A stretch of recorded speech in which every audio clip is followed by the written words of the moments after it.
Hi all and welcome to an update Path of Exile 3.22 Journey to Poison SRS. In this video I'm going to go over my gear, my gems, my passive tree and my Atlas passive tree and all the other things included.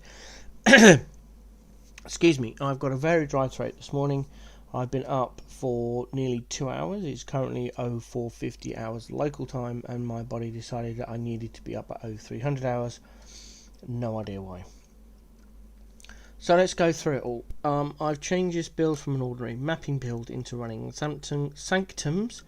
I did 4 or 5 Sanctums, didn't get any Divines because there were low level ones I found coming up through maps, like levels 70 to 80-ish. But I had great fun doing them, and this version of the build works really well for running Sanctum. But I've run out of steam effectively to play the league because of the amount of currency spent on experimenting the Atlas passive tree and then going through the build. So without anything more said, let's get through it. I've got one Sanctum left to do, but I might do it, I don't know yet. I've got some maps I need to do, got a logbook here left from the time I did Expedition on my Atlas passive tree and an Alpha map as well. And a lonely opalescent oil with no golden oils for my charisma anoint. So that's what that's there for. I just need to sort it out. I did a ton of the league mechanic before I changed into Sanctum running. I got a fair few number of these. Others were brought because I just run out of silver coins, and then they buffed it all for where people were doing, the bosses were doing more damage and I was getting one shot even more. Despite following Baylor's guide and having block cap, a ton of more life than I have now, all the minions and stuff, I was still getting one shot off screen by the bosses. And at that point, I'm not interested in running the league mechanic, which is why I switched to Sanctum build. So yeah, so all this will go over to standard. These will go in my unique tab if they go core. If they don't go core, then I've wasted about 100 C, but that's fine because I'm kind of done with the league anyway. So I've got my 7 in sleep here, and then this one, because we're running Sanctum, we've got Whirling Blades, which, by the way, as a 2020 version, I love this movement skill. If you can use it on any build, I suggest you doing so. It is the best movement skill unless you want to go over something. It's the only weakness it has. You can't go like with Frostblink, you can go over things and stuff. This one can't do that, which I found a bit annoying. So probably Frostblink is still king for me. Divergent Frostblink is still king for me, but this is a different nice option. Envy from the weapon is supported by Generosity, and then we've got my Vile Salmon Skeletons, which I used in Sanctum against the big fireball traps, where the fireballs run along the floor, or meteors, whatever you want to call them. Drop Vile Summon Skeletons there and you just walk through it because they just hit the Vile Summon Skeletons and bounce. Still got the same helm with my AG and Raise Spectre, Minion Life and Minion Shield. The two-handed mace you see in the second hand there, it's just a 6 white socket dropped on the floor for me in one of my early maps. I've been using it to level up gems, and in there is a Divergent AG. It's about level 18 at 20% quality to swap out for this one, but it's not going to get leveled. I changed my shield because I no longer needed block, so that shield is currently up. I think it's sold, which gave me some currency, I'm not sure, I can't remember. Vitality, which is not active at the moment because I don't have my charisma anoint, it's still death attunement. Gold oils are ridiculously expensive this league for some reason, so I can't afford to buy them. I need 2 of them for the charisma, so that's not going to happen. I updated my Jinx Juju to get a better one. Then Stone Golem here with Feeding Frenzy. Got a different ring because I no longer needed the unset ring to run Vile Summon Skeletons, so I updated this ring. Got a 5-link Covenant for multi-strike Void Manipulation because I've got 100% poison chance. Unleash, Summon Raging Spirit, and I dropped from one of the Maven questline things I did, I dropped an Awakened gem, just happened to be Awakened Unbound Ailments, which even as level 1 10% was better than the 2020 unbound ailment support I had, so it got swapped out in the hopes that I would get some more GCPs to give it 20% and then run Jun to get the 200 million XP, but again I'm not running Jun, and then minion damage is in the 6th socket, just not linked because I couldn't afford a 6th link. My hope was to grind out enough orbs of fusing to get the 6th link, force the 6th link, but again that's not going to happen because I'm done with the league. Into the boots, got new boots, and then here's got the Sanctum running auras, which are haste, malevolence and determination. I dropped my own enlighten level 1, used 20 GCPs to quality it because I had them, and it's almost level 3. If I was running June then it would be level 3, but because of that and no charisma anoint I can't actually activate my vitality because I have 3 50% auras and then envy. I've got these gloves as well, upgraded to these gloves with the Arcanist brand set up in there. Bone offering came out, flesh offering went in, 92% darkness enthroned I brought. I'm not going to go through the Garshlet eye jewels, I'll flick over them so you can read them, or alternatively you can pull this build from my profile into PoB. So there's the 2 jewels there. Excuse me. Flasks, I just automated the flasks I had, they're not that great but they do the job. So burning, freeze and chill because I haven't upgraded the Pantheon, and poison. This should be shock because I'm no longer using Tempest Shield, but I couldn't be bothered to roll it. Excuse me. I tried getting movement speed on the Quicksilver, and after about 300 ults I didn't hit it once, but I did get this one. Increased duration cast speed. SRS is a spell, so is Arcanist brand, so that works. And then my life flask.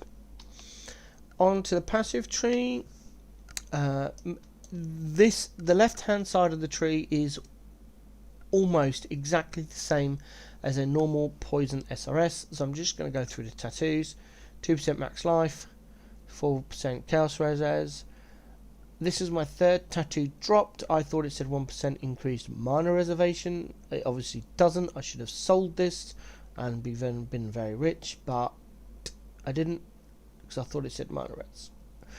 This one is tattooed for chaos damage. This one is tattooed for all attributes down through here, and there's another tattoo here for armor. Because I don't need block in Sanctum, the block stuff has been removed, and we've come down here for this extra jewel socket for this jewel, and then we've got this jewel over here for this jewel, up through here, and we've got cruel purpose per normal with 50% max life node, down here for this jewel, the mana cluster for the mana reservation, and then I dropped my extra golem, which was brilliant in maps, not so great in Sanctum, so all this got dropped. We come through the proper way, and that gave us enough points to do our clusters. Again, come down here for standard influence and written in blood with 2 +4 attribute tattoos. All of the tattoos I dropped, I didn't buy any at all from trade. Changed my large cluster jewel, dropped the notable that was on there and brought a different one, as you can see there. That is the new cluster jewel. And then we brought this one from trade, Blessed Rebirth, Dread March, Chaos Resist, medium cluster. And then I went to a Craft of Exile, searched the correct eye level for a mana reservation cluster jewel, so I could roll my own. And because of that, each small cluster jewel cost me 40 C rather than about 4 divines. So I brought these nodes and alt spanned them until it rolled Mortifying Aspect, which is the Malevolence mana res plus chaos res. Augured into the elemental resistances and regaled into attributes, so that's done. And then what I would have done if I'd have played the league more was brought another medium cluster jewel. I would have had the levels to do the cluster jewel here and then the small cluster, but as I've pretty much done with the league, we just went with the small cluster. again brought the base from trade. I think this one was about 50C for the base, and then spent an ungodly amount of alts trying to get uncompromising. It took me ages. I hit it once, only once, and at that point I was like, right, whatever this rolls I'm kind of stuck with.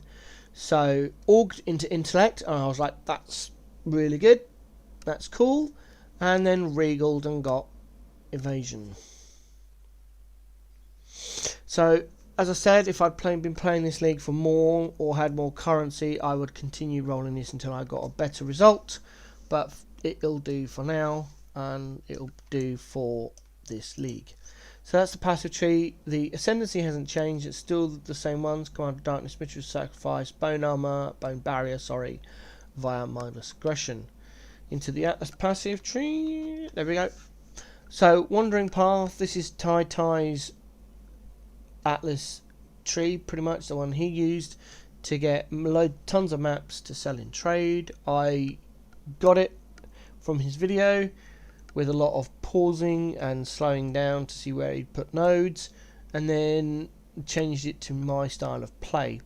Essentially, I've got a 104% chance to get adjacent map drop chance, and I think it's about 10, maybe 20% chance to duplicate maps. I can't remember now, I'm not bringing up PoE Planner to have a look, but that's about where we're at. We've also got 1, 2, 3, 4, 5, 6, 7, 8, 9, 10% chance to be one tier higher, along with my 2 Atlas stones which I got myself, which doesn't sound a lot, but when you have medical conditions and you can't do bosses, for example the second Eater of World boss, the quest one you have to get the actual Void Stone, that one, I've been told that the arena is a mix of greens and blues with some purples. I just see greys and blacks, that's it.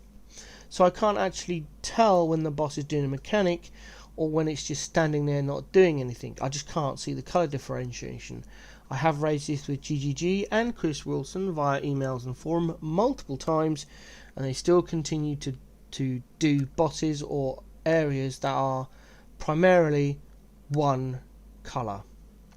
So moving on from that, this build allowed me to stand there, tank whatever mechanic I was supposed to actually do, and then just the boss died. I didn't die doing either one of the Eater of Worlds, but the second, what's the other boss? Searing Exarch, that's it. The second quest one with the molten balls on the floor, I died to that mechanic because I just can't do it. I don't have the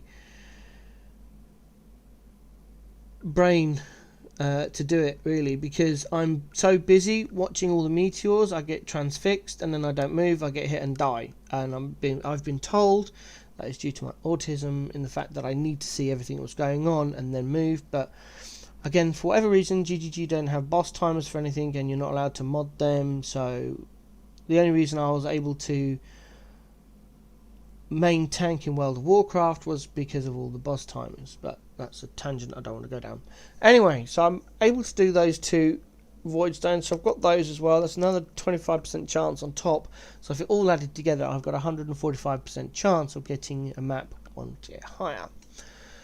Along with that, I went into mechanics that don't rely too much on their notables and aimed to get as much chance for this mechanic to proc, which is why the tree looks a bit scatty. We've got some essence ones here, 3 essence here, we've got another 3 here, so that's 60% chance to get essence.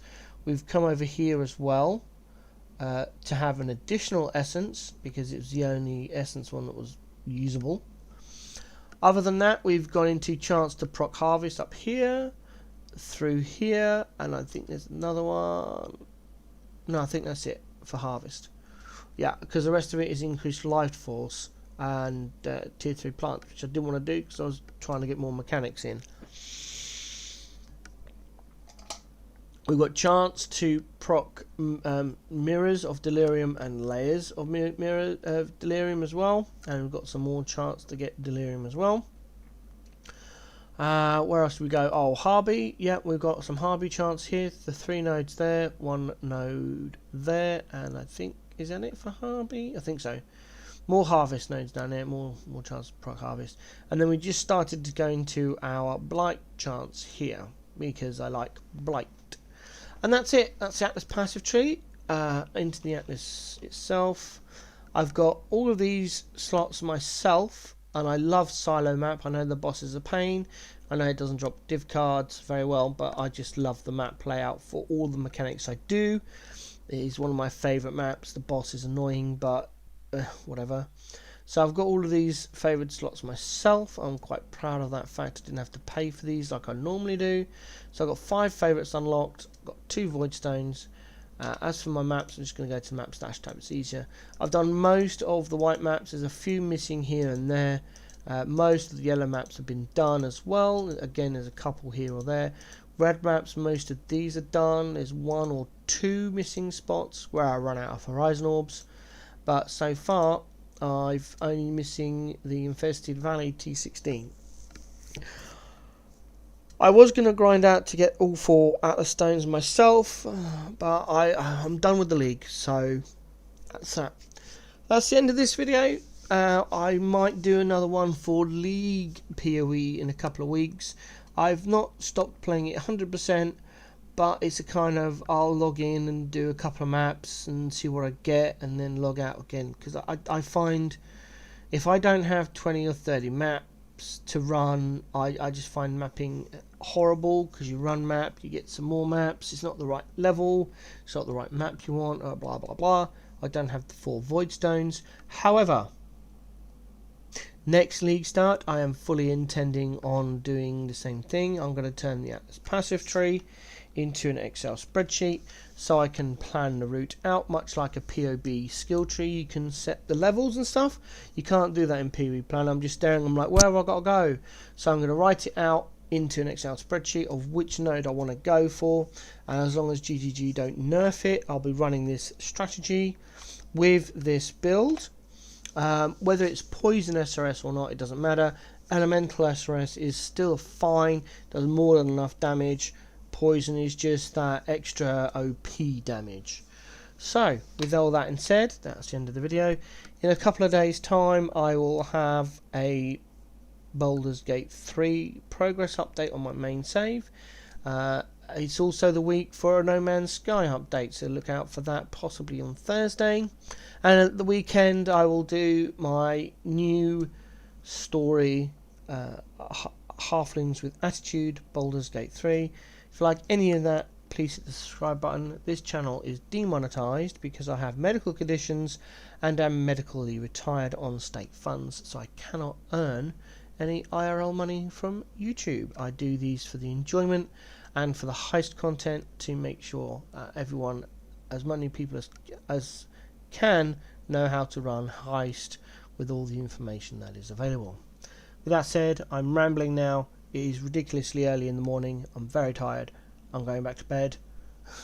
See you in the next one.